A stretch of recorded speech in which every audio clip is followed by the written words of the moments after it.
very much, Brian, for that lovely introduction. And I can't say how delighted I am to be here in person in front of you all and be invited, well, thank you for inviting me to kickstart this conference on this wonderful subject, the secrets of the bedroom and the boudoir. So to help set the scene, I'm going to concentrate on the most iconic item in the apartment, the bed, central to the etiquette of European courts as established by Louis XIV, the Sun King. No other item of furniture in the household at this time carried as much aesthetic, financial, or ceremonial importance. The cost was in the textile hangings and trimmings, which completely covered and outlined the wooden frame inside and out. Now, this image, which I imagine you might see again, so I won't dwell on it, illustrates a scene from the ambitious set of 14 tapestries illustrating the history of the king, designed by Charles Lebrun and woven in Gobelin in wool, silk, and metal thread between 1665 and 1672. This scene gives a glimpse of the extraordinary richness of Louis XIV's court. This is what you're seeing here is where Cardinal Chigi, the papal legate, reads a letter of apology from the Pope to the king. It takes place, or it took place, I should say, in Fontainebleau. Although the furnishings, interestingly, do not correspond with objects known to be at Fontainebleau at the time, but it typically displays the bed on a dais, behind a balustrade, where only the most privileged were allowed access.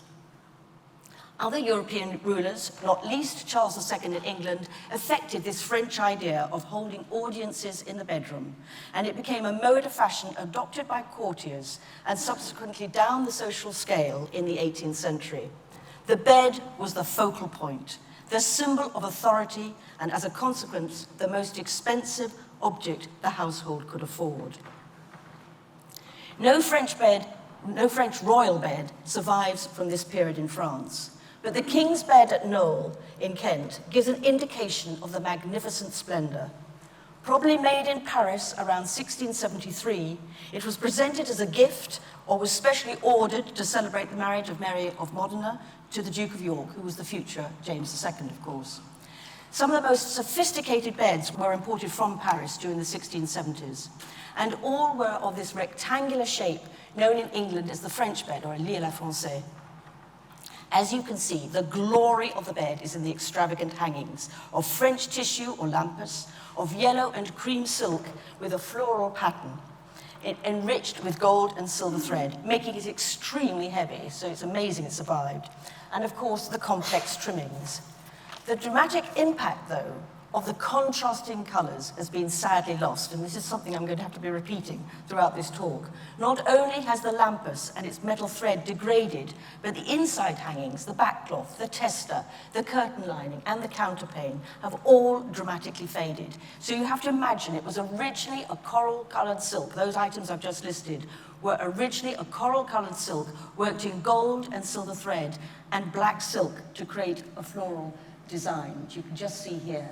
You can just see touches of or shadows of the coral in the interior, and touches of it can be seen in this extraordinary creation of the closely worked trimmings, which include the button and loop decoration at the corners of the valance, which was a very popular style throughout most of the 17th century until the mid-1680s. And what I love, the undulating top.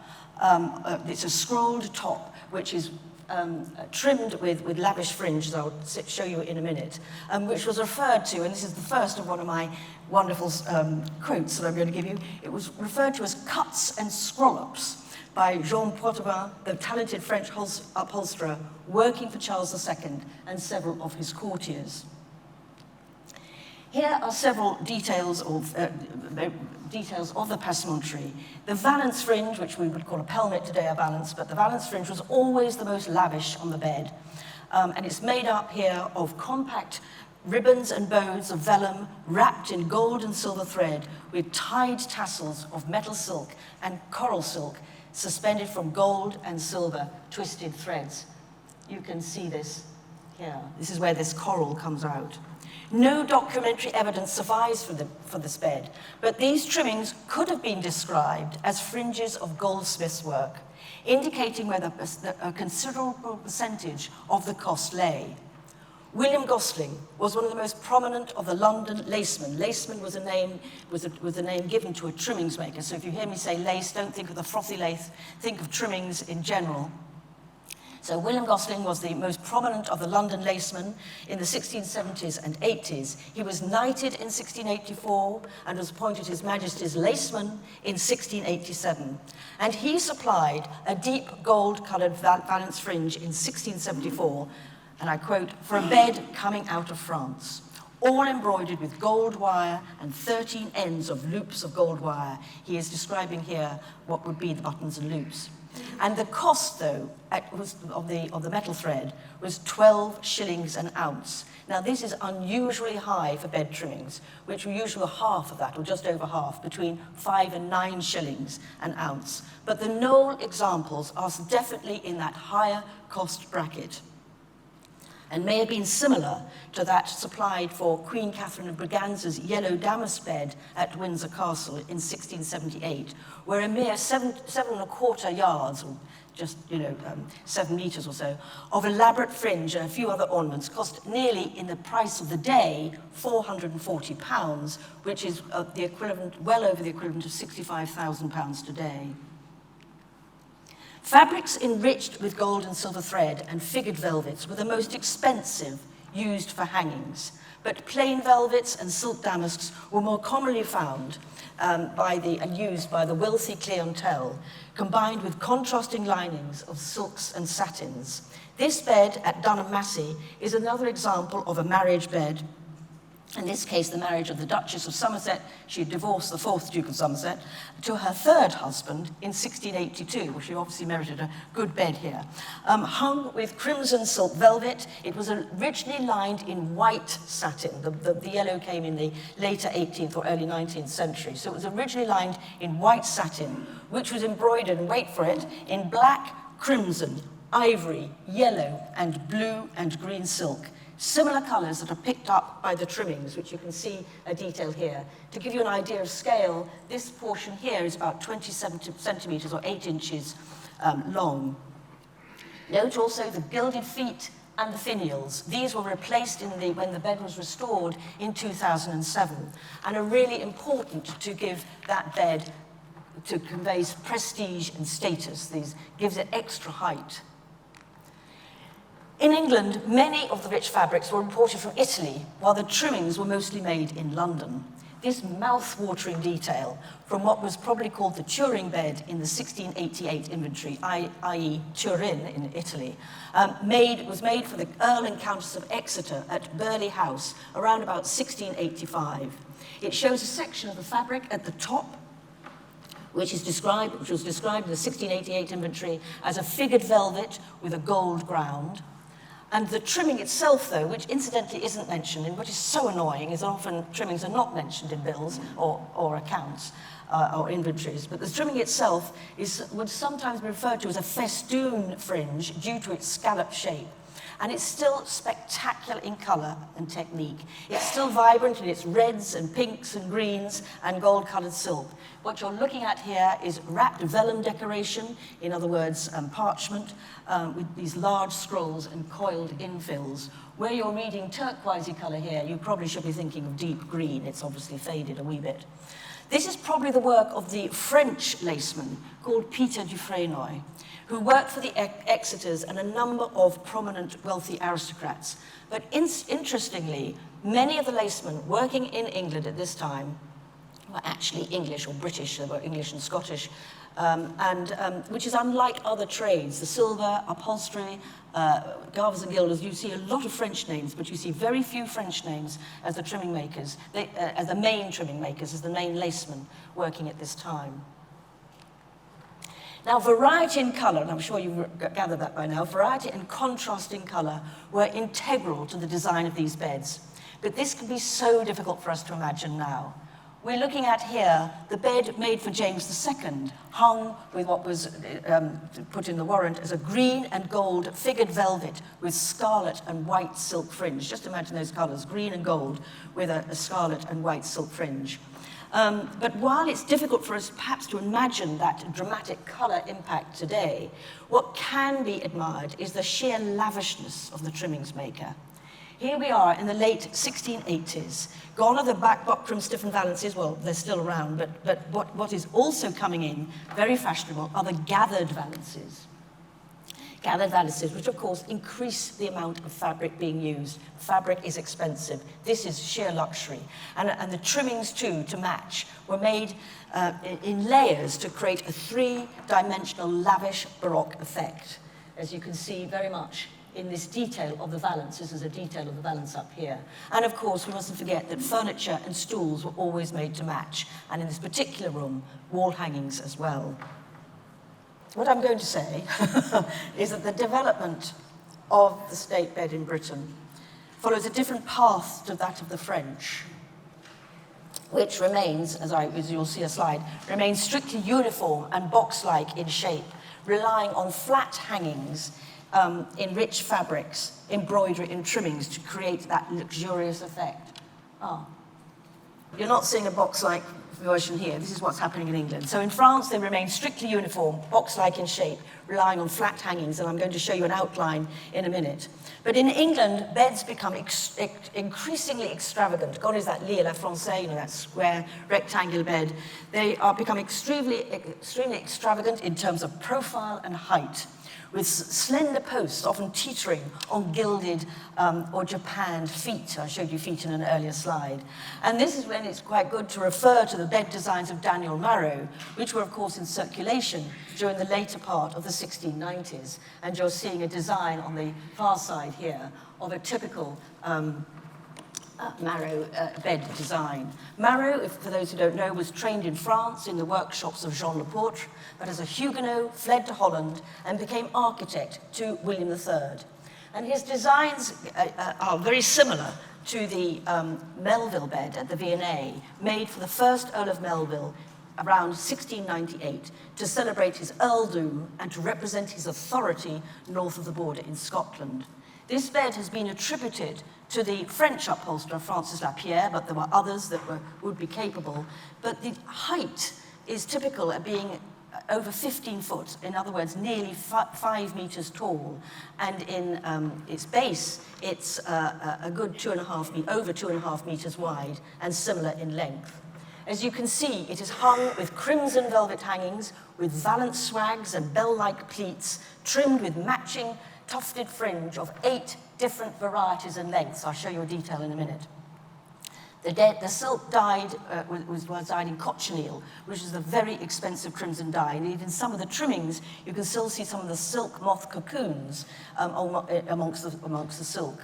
The bed, as you'd expect at this time, is lined with a contrasting color, oyster-colored silk in this case, imported from China, forming these organ-like pleats. Here at the back, you can see it here mirrored in the Marot design.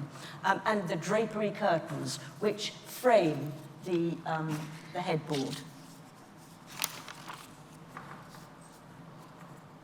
Which frame the headboard with its intricately carved mouldings here, the intricately carved mouldings delineated with trimming. So we've got this forget about the pole carver who gets very little money, but the trimming itself, the fabric, the headboard is covered with fabric, and each outline is trimmed, delineated with trimming of 4 different types of narrow breed, it was sometimes called, or braid, we would possibly say today, attached with animal glue.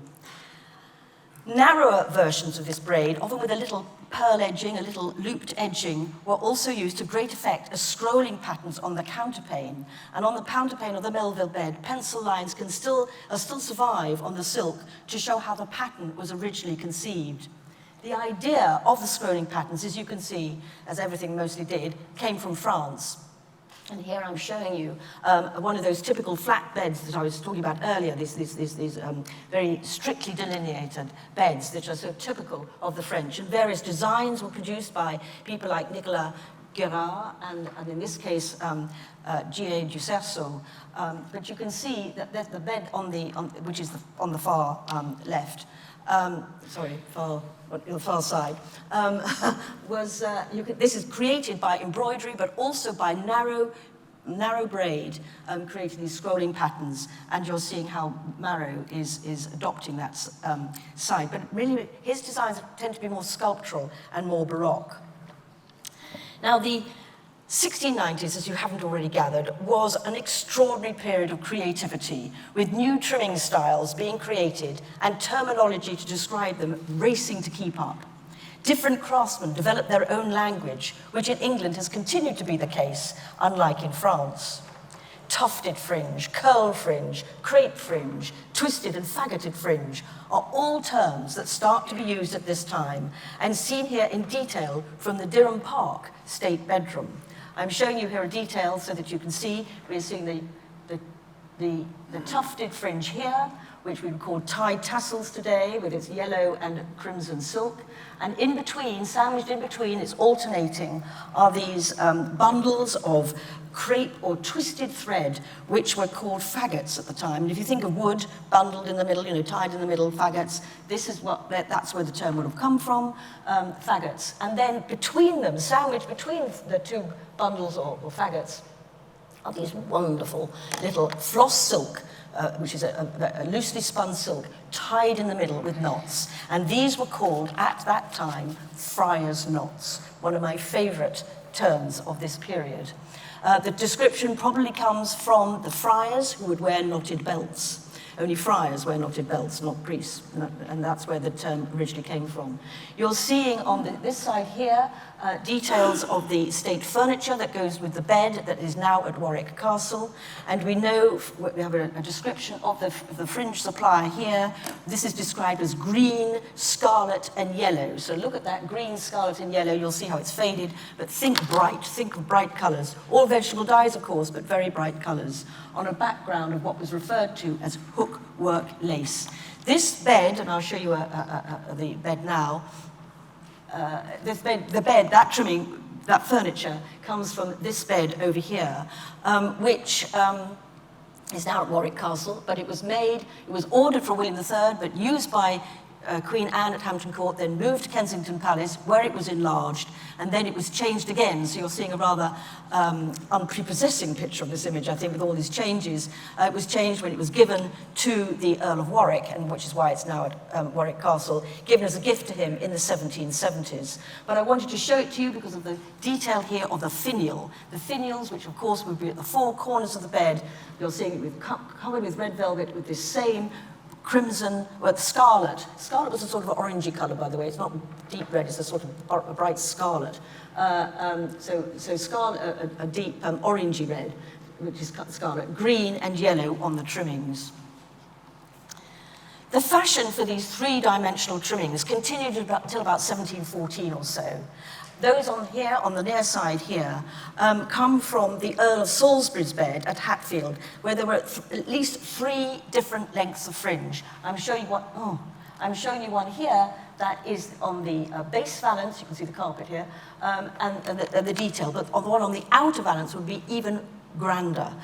It's just very degraded now. But you can see these different sorts of trimming that will be applied on the same bed. The buttons, which you're seeing, those little square things, little round and square ornament, are parchment, covered with red silk, and then outlined with this grid pattern in gold thread. On the far side, this is not from the same bed. These are the bed from the Normanton bed, which is now at Buscott Park, which dates about 1702 to 10. This bed was made for Gilbert Heathcote, an East India Company merchant, Lord Mayor of London in 1710-11, twice Governor of Bank of England. But but his bed trimmings are cheaper, quite an interesting reflection. His bed trimmings here, these roundels here, instead of being made of parchment, are made of cardboard. I'm going to show you a detail now of the Buscott bed, which is often referred to as the Buscott bed because it's at Buscott, but it is the Normanton bed, to really show you the treatment of this type of trimming on the outer valances and the inner valances. Here you're seeing it, here and here, and in these scrolling patterns. And I want to now say that these scrolling patterns that we've seen on the coverlet is now increasingly popular on valances themselves. And none better really to show you, although it's a very degraded bed, is on the bed that was made for George I at Kensington Palace in 1723 and acquired as a perquisite by the 4th Duke of Devonshire in 1761. And it's now in display in the state bedroom at Chatsworth. Now, in general, fringes have fallen out of fashion in the first half of the 18th century. It's overtaken by the overriding fashion for lace. In other words, woven braid. Lace at that time, indeed lace until the middle or to the end of the 19th century, was braid. And if you think of military lace, that is braid. But, so I apologize if I keep mentioning lace when I'm really going for the general parlance today, it's braid.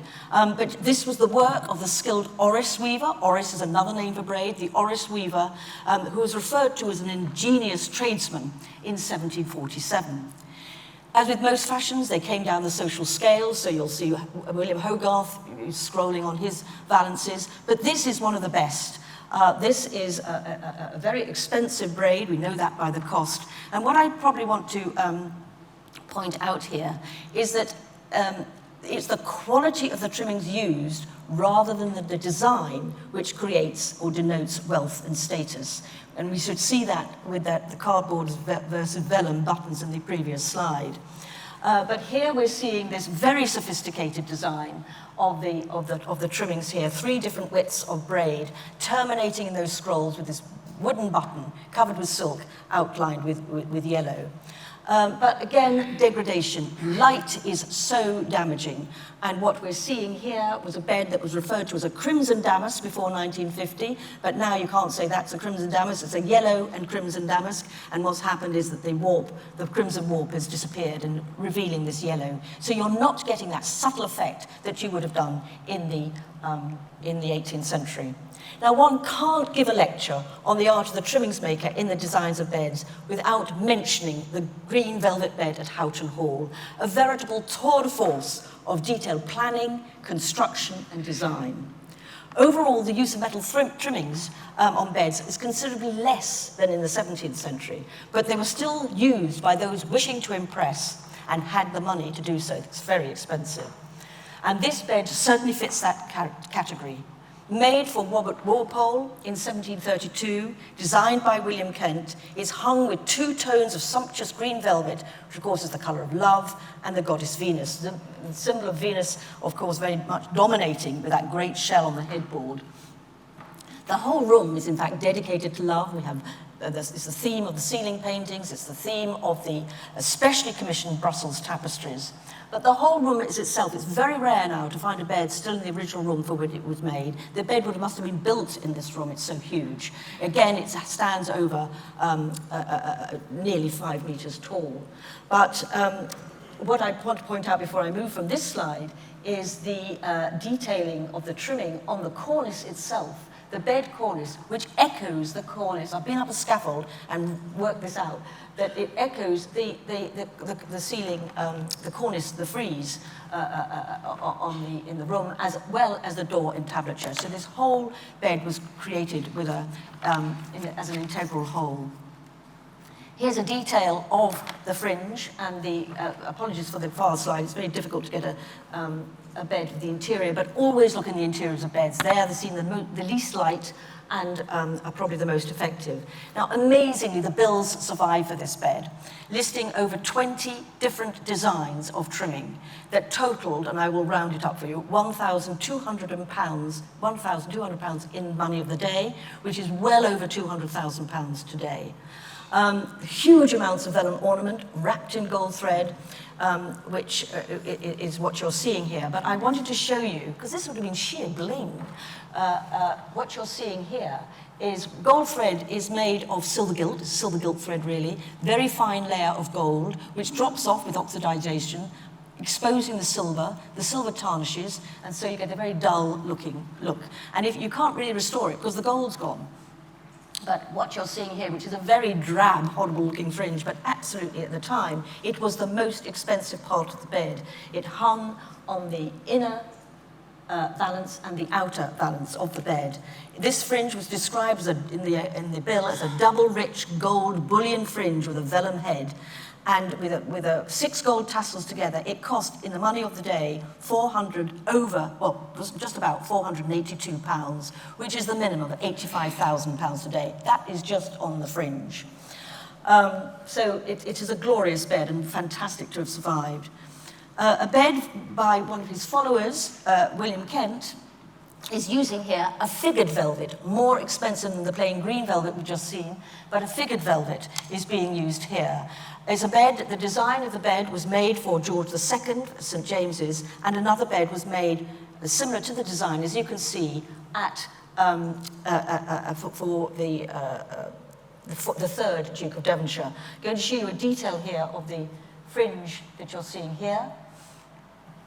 Here we see the Devonshire bed was trimmed, we know, with a weighty umber brown silk fringe, suited to the weightiness of the fabric, with 3 different styles of drops or hangers. You see them here, here. This one's dropped off, it should be there. But can you see that each individual strand of the fringe is knotted, which is typical of the 18th century. But we don't have the bill for the Devonshire bed, but the royal bed, the bill survives, the bed doesn't survive. But the actual trimming is very, very similar to this, we can tell by the description. But what I particularly have included this for is this wonderful upholsterer's way of, well, it's Vardy, of course, is an architect, the architectural treatment of the Vitruvian scroll. Here is the Vitruvian scroll. Here we see it on the bed here. Wood covered with fabric to create that effect. And we're seeing orris lace here, which is braid, a pattern braid. And as I said, the fringe. But what was also on the royal bed were 71 tassels and dozens of parchment roses and buttons, which you can see here. Here are the roses, the parchment roses, which will be covered with silk, and possibly also in the tester too. It's amazing. Whilst England is very lucky in having so many beds survive, it's amazing that so much has survived. Now, after the 1760s, a notable change occurs in line with the new fashion for neoclassicism, when trimmings conformed to the new emphasis on lightness and elegance. Gone is that heavy, weighty umber fringe. It's much lighter. As interiors get lighter, fabrics get lighter, trimmings follow suit. An example that I've shown of this is one which was described in 1768 as ornamented with fringe and gilt. With these posts, as you can see, to imitate palm trees. It was commissioned by Nathaniel Curzon, first Lord Scarsdale, for Kedleston Hall in 1768, a house designed by Robert Adam. It's been recently restored, and so I thought I should enclose one thing, so you do not have to use your imagination. This is the full impact of what that bed would look like. Walking through an enfilade of rooms, this is what you would see at the end. This blue damask. This has been copied from an original fragment, and the trimmings here, much lighter, much more elegant in tone. What you're seeing as the curtains is actually bobbin lace. This is what you imagine lace to be, the lace made on a cushion. 4 different widths were made, and it was remade for this bed. So it's an example of how light and more elegant beds are becoming. But by the 1770s, state beds providing a focal point in the apartment was an old-fashioned idea. Life was now much more informal. Their demise had started as early as the 1730s, but it took some time for such an established icon to forego its prestige and purpose. But the demand was still there for those wanting to impress, such as the banker Robert Child, who transformed Osterley Park with the help of Robert Adam. Now, while this bed has been the subject of contemporary criticism, not least by Horace Walpole, who acidly commented, "What would Vitruvius have thought of a bed decorated by a milliner?" There's actually, around there are silk roses. But one can't dispute the beauty of the embroidered green valances and the silk embroidered counterpane. Very simply fringed, with a very simple fringe, as you can see here. It is hung with over 100 tassels, 23 of them suspended from the counterpane. A state bed was also seen as a desirable object to celebrate an important event, such as the elevation of status, which occurred for Sir John Griffin at Audley End when he took on the barony of Harrowden Walden in 1786. This bed is still in its original state. which are contemporarily described as, "The bed is grey, embroidered most beautifully and made up with the greatest taste I ever saw." It's actually a French grey, which was originally a pale blue, which ideally sets off the trimmings designed to match the embroidery. Here I'm showing you a detail of the 4 gold embroidered, this is a quote from the bill, 4 gold embroidered tassels and knots in the corner. But again, you are not seeing what you originally would have seen. These little wooden moles here are now, look at sort of dull colour. That's silver. The gold has dropped off. They would have been bright gold originally. You're also seeing in this, thinking of the title of my talk, you are seeing up here is described in the bill as a narrow fringe with coloured faggots, which is a term you still use today. This is what we would have said with friar knots. The term has now changed, and in the 18th century it was called sprigs or flies or fly hangers, but it was also called faggots. This floss silk knotted in the middle, and we're seeing it as a charming little detail here. But the glory of this bed is my final slide, which is described in the bill as a very deep silk fringe, richly ornamented with gold. This is a quote, very deep silk fringe, richly ornamented with gold and fancy silk, festoon hangers, and a broad gimp head. This is the broad gimp head. These are the fancy hangers. These are the festoon swags. Note that the fringe is all knotted here and how it matches with the embroidery of the bed. This cost 60 shillings a yard, around 400 a yard or a metre today. A costly price, I have to say, for the period, but it shows that its use on a grand bed, even as late as the 1780s, a bed could still demand the most expensive trimmings, which perhaps now, if not then, is a little appreciated secret of the bedchamber in Britain. Thank you.